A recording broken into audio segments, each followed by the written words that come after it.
అయితే ఇక్కడ నిన్న మొన్న బయటకొచ్చి అంటే ప్రజలు అమాయకులు అనుకుంటున్నారా లేకపోతే మీకు తెలియక మాట్లాడుతున్నారా అన్నది నాకు అర్థం కావట్లే. ఇప్పుడు ఒక పోలింగ్ బూత్ ని మార్చే ప్రక్రియ ఒక సీఎం చేతిలోనో లేకపోతే ఇంకొకరి చేతిలోనో ఉండదు అన్న సంగతి మీకు తెలుసా అని అడుగుతున్నా. ఎందుకంటే ఒక ఎలక్షన్ కమిషన్ నుంచి వచ్చిన గైడ్ లైన్స్ ప్రకారమే పోలింగ్ బూత్లు అన్నవి చేంజ్ చేయడం కానీ వాళ్ళ మార్పులు చేర్పులు అన్నవి కంప్లీట్ గా ఎలక్షన్ కమిషన్ చేతిలో ఉంటాయి. ఎలక్షన్ కమిషన్ దీని మీద నోటిఫికేషన్ కూడా ఇచ్చింది. గత 28వ తారీఖున నోటిఫికేషన్ కూడా మనకు వచ్చింది.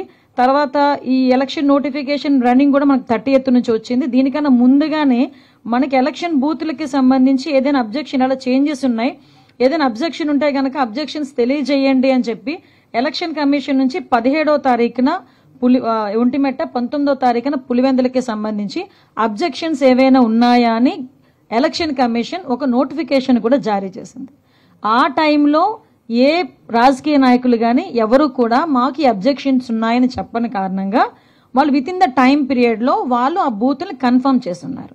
ఇంకొకటి ఇక్కడ విషయం ఏంటంటే జనరల్ ఎలక్షన్స్ లో ఎలక్షన్ కమిషన్ కూడా గ్రామాలని పరిగణలోకి తీసుకుంటుంది. కానీ ఇక్కడ లోకల్ ఎలక్షన్స్ కి వచ్చేసరికి పంచాయతీలని పరిగణలోకి తీసుకుంటుంది కాబట్టి ఇప్పుడు పోలింగ్ బూత్లకి సంబంధించి మార్పులు చేర్పులు అనేవి జరిగినాయి. ఇది ఈ రోజు గవర్నమెంట్ మేమో లేకపోతే సీఎం గారో తీసుకున్న నిర్ణయం కాదు. దయచేసి ఇది ఎలక్షన్ కమిషన్ ప్రొసీజర్ ప్రకారం జరిగిందన్న సంగతి నేను ప్రజలకి చెప్తున్నా.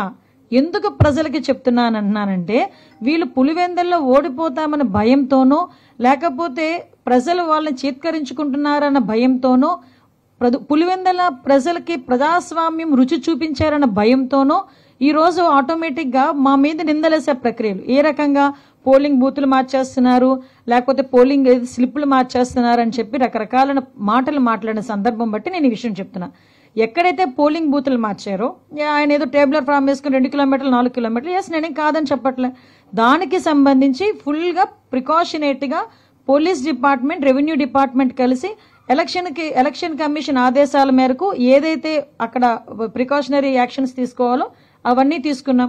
వాళ్ళు ఏదైతే రోడ్డు పీరియడ్ ఆ రోడ్డు ఉందో రోడ్డు మీద ఆల్రెడీ 3 రూట్స్ కూడా డిపార్ట్మెంట్ వాళ్ళు ఏర్పాటు చేశారు. హెల్ప్ డెస్క్ ని కూడా ఏర్పాటు చేశారు. రేపు ఎర్లీ మార్నింగ్ 6 o'clock నుంచి 6:30 నుంచి హెల్ప్ డెస్క్ కూడా పనిచేస్తుంది. కలెక్టర్ గారు అక్కడ నుంచి ఓటర్లకి ఓటేసి రావడానికి వెహికల్స్ కూడా అరేంజ్ చేశారు, బస్సెస్ కూడా అరేంజ్ చేశారు. ఫుల్ గా పోలీస్ బందోబస్తు కూడా మేము ఏర్పాటు చేసుకున్నాం. పైగా వీళ్ళు మాట్లాడతారు బైండ్ ఓవర్స్ అన్నది